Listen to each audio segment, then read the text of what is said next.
Assalamualaikum warahmatullahi wabarakatuh. My name is Daniel Afiq bin Azlan, metric number 170566. Assalamualaikum warahmatullahi wabarakatuh. My name is Mustaqim bin Abdul Karim. My metric number is 171759. So, class assignment 2. Yes. So, what's the question? Question number 7.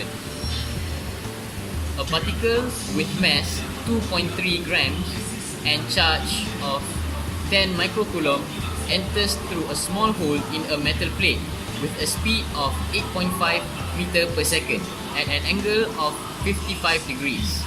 The uniform electric field in the region above the plate has magnitude 6.5 times 10 to the power of 3 Newton per coulomb and is directed downward as shown in this figure.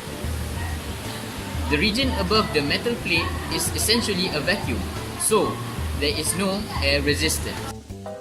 Question A. Can you neglect the force of gravity when solving for the horizontal distance traveled by the particle?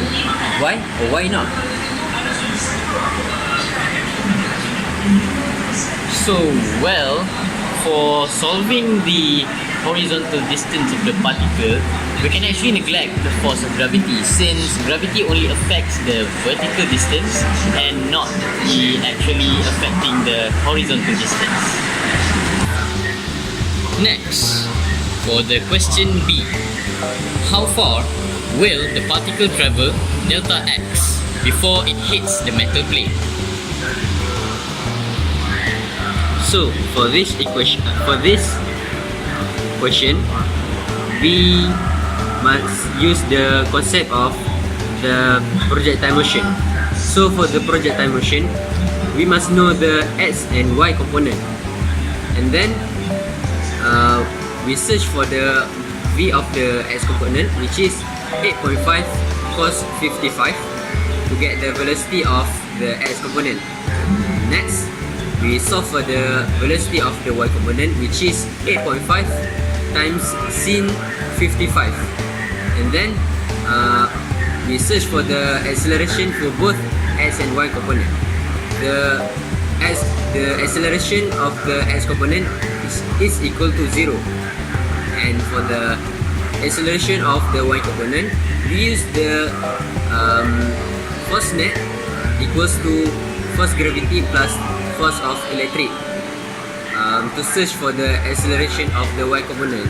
So force net is equals to force gravity plus force electric, and the force electric, we must note that force of the electric we get from the charge that has been given times with the magnitude to get the force, which is the n.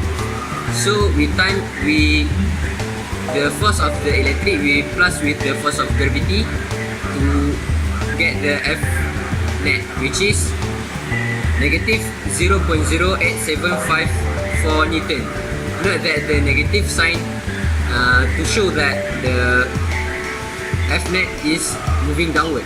So to solve for the y component, to solve for the acceleration of the y component, we use the formula F equals to ma, and then we solve for the a, which is F divided with a, and then we get the acceleration, which is negative 38 meter per second.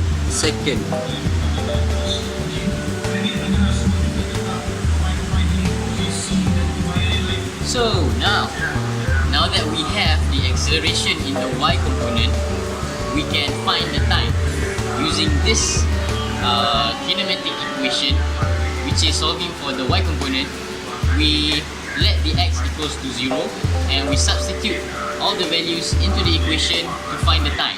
Hence, after substituting, we get the time, which is 0.1829 seconds. After we get the time, now we can solve for the delta x. Using this linear motion equation, we substitute all the values that we have gotten into the equation, but for this case, the acceleration equals to 0 because, remember, we have neglected the force of gravity.